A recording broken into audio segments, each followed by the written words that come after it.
Micheline Duff, merci beaucoup d'avoir accepté l'invitation des bibliothèques de Laval pour cette petite balade littéraire. Bien, ça me fait grand plaisir.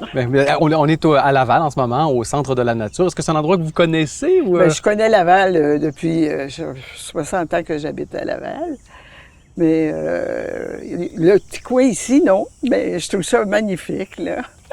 J'espère que les spectateurs en voient assez pour qu'ils aiment ça puis ils aient le goût de venir. Alors, ça vaut la peine, hein, vraiment. Je ne connaissais pas du tout, puis le site est vraiment très bucolique. Vraiment magnifique. Ouais. Oui. Très beau. Oui. Bon, alors, parlons un petit peu de vous. Parce que aujourd'hui, on est ici avec les bibliothèques de Laval. Vous êtes romancière, mais vous n'avez pas toujours été romancière. Ou à moins qu'il y ait une révélation, mais vous avez quand même tout un parcours. Oui. Oui. Bien, j'ai commencé. D'abord, c'est un art, l'écriture. Comme il y en a qui ont des talents pour la danse, la peinture. Moi, j'étais à la petite école, puis les bonnes sœurs relisaient ma rédaction devant toute la classe. Ah oui, c'est déjà exemplaire. Là. Oui, puis à la fin de l'année, ils voulaient garder mon cahier. Vous avez étudié en quoi? En technologie? En technologie médicale. OK. Technicienne en laboratoire. Dans l'idée de devenir... Bien, parce que mes parents me disaient qu'on n'avait pas beaucoup d'argent, puis que mon frère et moi, lui, il était pour y aller à l'université, mais pas moi, parce que moi, j'avais pas besoin de ça pour changer les couches. Bon, oui. Puis à l'école, il avait passé un dépliant disant que la technologie médicale, c'était 3 ans à l'université et gratuit. Ah! Fait que j'avais montré ça à maman, je savais même pas c'était quoi la technologie médicale. J'ai dit ça, est-ce que je pourrais? Elle dit oui. Fait que je suis devenue technologiste médicale. Et j'ai vécu mes peines d'amour sur le papier, puis à un moment donné, j'ai tout brûlé ça. Et là, j'ai rencontré mon mari, et j'ai eu 4 enfants, et j'ai décidé d'écrire le journal de mes enfants. Oh! J'ai 32 albums, gros comme des livres de téléphone, là. C'est quoi, c'est de vous documenter... Avec chacun de mes enfants, ce qu'il a vécu, jusqu'à l'âge de 18 ans, chacun. Et bon, j'appelais ça le journal de mes enfants, mais c'était aussi mon journal. J'avoue que j'écrivais continuellement. Tous les jours, j'avais le nez là-dedans. Et quand la dernière a eu 18 ans, ben là, avec mes 32 albums qui prenaient toute une bibliothèque dans ma maison, là, j'ai dit, ça va faire, là, le journal. Mais là, je tournais en rond parce que j'avais pas... J'ai dit, je devrais faire un roman, mais je sais pas... j'ai pas d'idée. Oui, par où s'y prendre. Et j'ai reçu un téléphone une journée d'une femme qui me disait Roger se meurt. Il vous réclame à son chevet. Et Roger, c'est un homme que quand j'avais 22-23 ans, lui, il en avait 50, père de 10 enfants. Et il me dit tu vas trouver que je suis fou, là, Micheline, mais je suis en amour avec toi. Là, le sujet de mon premier roman. Qu'est-ce qu'aurait été ma vie si j'avais dit oui? Alors, j'allais imaginer comme pianiste. Moi, flûtiste. Vous avez fait du piano, non? Vous avez étudié, parce que pendant que j'élevais mes enfants, je ne travaillais pas. J'ai arrêté de travailler. Moi, je me disais, mes enfants, c'est moi qui les élève. Et j'ai fait mon lauréat en piano. Fait que quand ça a été temps de retourner sur le marché du travail, j'ai préféré aller enseigner le piano. J'avais 25 élèves par semaine. J'ai fait ça pendant 26 ans. Aïe, aïe, aïe. Ça fait que c'était mon premier roman, puis il a été accepté tout de suite. Justement, votre premier... Ça vous en quoi, d'entour de 2000 à peu près, le premier? Oui, en l'an 2000. J'ai fêté l'an 2000 avec mon livre. Entre le plus récent puis celui-là, est-ce qu'il y a des choses que vous notez? J'en ai écrit un deuxième, Mon cri pour toi. Il raconte parce que j'ai donné des cours de piano en prison bénévolement. Ah oui? Et j'ai fait un livre avec ça. C'est mon meilleur, je pense. Je raconte... en fait, c'est un livre c'est 2 parties, mais qui s'imbriquent, là. OK. Et je raconte l'histoire. Comment j'ai commencé ça, c'est qu'un de mes détenus, qui venait là, depuis des années, des fois, les leçons de piano, je peux vous dire que ça finissait en coïncidence, puis c'est tout, là, en parlage. Oui, c'est ça, avant d'arriver à... Oui. Mais parce que j'en ai même qui sont venus à l'université passer des tests là, de musique. Ah oui? Mais celui-là, lui, il était pas trop bon. Et puis, il disait, j'ai un cri en dedans de moi, là. Je sais pas, là. Ben, j'ai dit, raconte-moi si tu veux, tu sais. Ben, il dit oui. Mais là, quand il a commencé à me conter sa vie, ben là, j'ai dit, je pourrais faire un roman avec ça. Il a dit, oui, j'ai pas d'objection. Mais bon, c'est ça. Donc là, il y a je raconte dans une partie du livre comment j'ai vécu ça, moi. Oui. Le premier matin de ma vie que j'étais à la prison, là, tu sais, ça, comment il y a-tu quelqu'un qui va me sauter dessus, tu sais?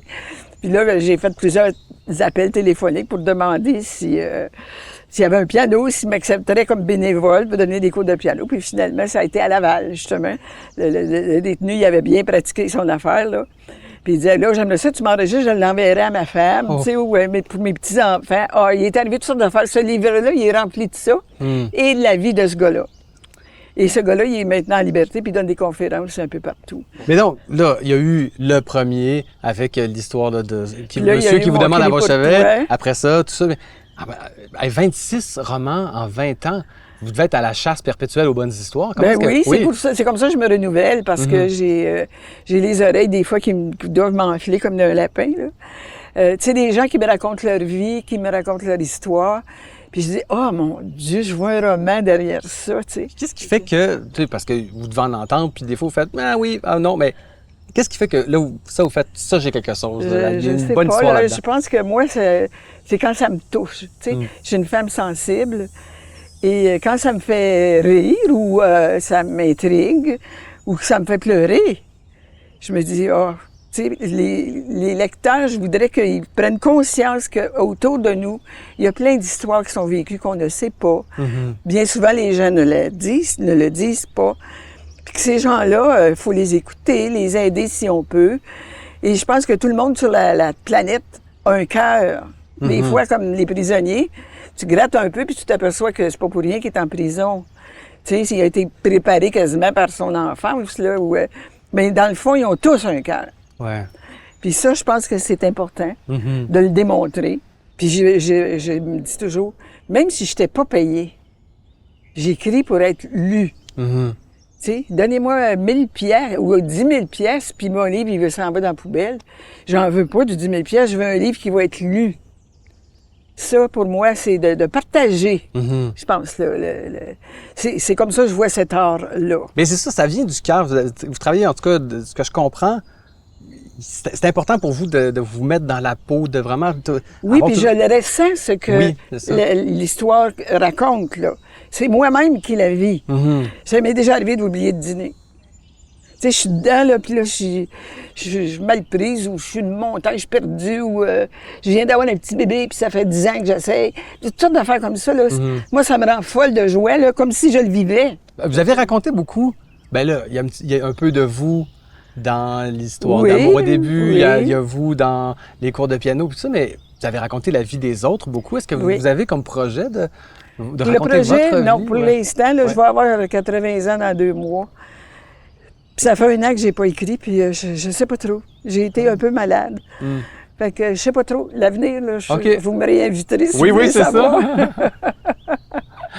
C'est le réseau des bibliothèques qui nous rassemble aujourd'hui pour cette balade littéraire. C'est quoi votre rapport aux Bien, moi, la bibliothèques? bibliothèque, puis à chaque fois que je passe devant, je me dis toujours, c'est une boîte là, qui contient toute l'humanité, les sentiments, l'âme des hommes. Il y a toutes sortes d'histoires, le passé, leurs rêves, leurs regrets et leurs souhaits. Tu sais. Fait que ça, pour moi, la bibliothèque, c'est un lieu de toutes les connaissances humaines. Parlons, tiens, de La Résiliente, qui est votre... Mon dernier, qui est le dernier. Oui. Donc, qui raconte l'histoire des c'est quelqu'un Archambault. dans mon milieu, là, que je connais très bien. Puis c'est une femme, tu sais, si vous me demandiez quelle est la femme la plus joyeuse, le modèle de femme que tu apprécies, c'est elle. Oui. Elle est souriante, joyeuse, de bonne humeur, généreuse aussi. Puis à un moment donné, j'ai dit, je sais qu'ils étaient 7 enfants dans sa famille. Elle était la seule qui est restée dans sa famille. Tous les autres enfants ont été placés. J'ai dit, je voudrais savoir ton histoire, je peux-tu? Elle a dit oui, mais à condition que personne ne sache qui je suis. Ah.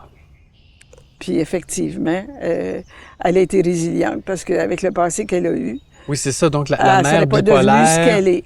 La mère bipolaire, les enfants sont placés, tout ça. Oui, puis elle est restée là. Et en tout cas, elle est devenue vraiment une résiliente. là. C'est un modèle parfait. La Résiliente, Micheline Duff, chapitre 4. La dépression d'Émilienne ne tarda malheureusement pas à refaire surface, à la fin de l'automne, au moment où elle et son mari songeaient justement à récupérer leurs 2 fils hébergés depuis plusieurs semaines en foyer d'accueil. Pourtant, la présence plus fréquente de son homme à la maison et le bébé Paul-André, ayant quelque peu diminué ses pleurs, avait permis à la mère de se reposer et de retrouver peu à peu son énergie et sa bonne humeur. D'où provenait donc cette incapacité incontrôlable à fonctionner normalement? Profitons-en, on a un beau buffet ici.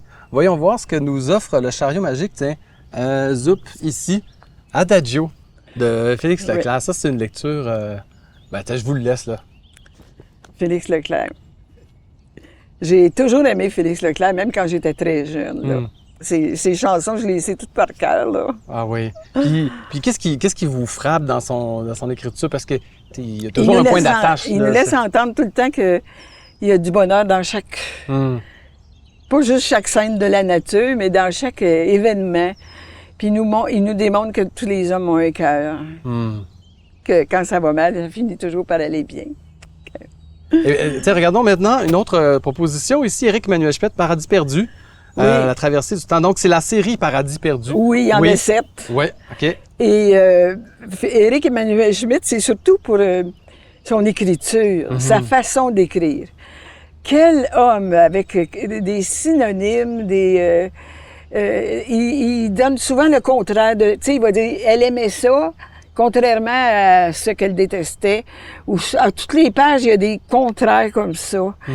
Et c'est clair, le style. Là, tu ne cherches pas qui parle. Ouais. Et c'est un personnage qui le transporte d'un livre à l'autre, je dirais, d'une section de l'histoire humaine à l'autre. Et il le fait vivre dans le quotidien de ces périodes-là. Là. Alors, c'est intéressant parce qu'on voit qu'est-ce qu'ils mangent, on voit comment ils vivent, comment ils habitent, comment ils se comportent en ménage avec des enfants, etc. Alors, puis il n'y a pas de longueur, il n'y a pas de répétition. En tout cas, il m'a aidé, lui, à bien écrire. Là. Je l'admire. Alors, bon, sachons-le, les livres d'Éric Emmanuel Schmitt, Adagio, ça se retrouve facilement dans la bibliothèque. Vos livres aussi. D'ailleurs, tu sais, quelqu'un qui voudrait commencer, là, qui a rien lu encore de Micheline Duff, qu'est-ce que vous recommandez là, comme porte d'entrée pour celui-là, j'ai eu beaucoup de... Je sais même pas combien ils en ont vendu, mais j'ai eu beaucoup de bons commentaires. Mais pour chacun, j'ai eu des bons commentaires. Fait que... mais vous, là, tu sais, si moi, là, par exemple, là, ou si vous en aviez un à me recommander. Là, à me recommander? Bien, Mon cri pour toi. Moi, c'est celui-là que je recommande. Il y a Au bout de l'exil aussi. Disons que ce sont ceux qui ont été les plus populaires. Ah, ben merci beaucoup. Merci Micheline Duff d'avoir accepté. Ça m'a fait grand plaisir. Une très belle balade littéraire. Oui. Et on rappelle bien entendu que ce dernier roman et vos autres romans sont disponibles dans les bibliothèques de Laval. Oui, certainement. Merci beaucoup. C'est moi qui vous remercie pour la belle invitation.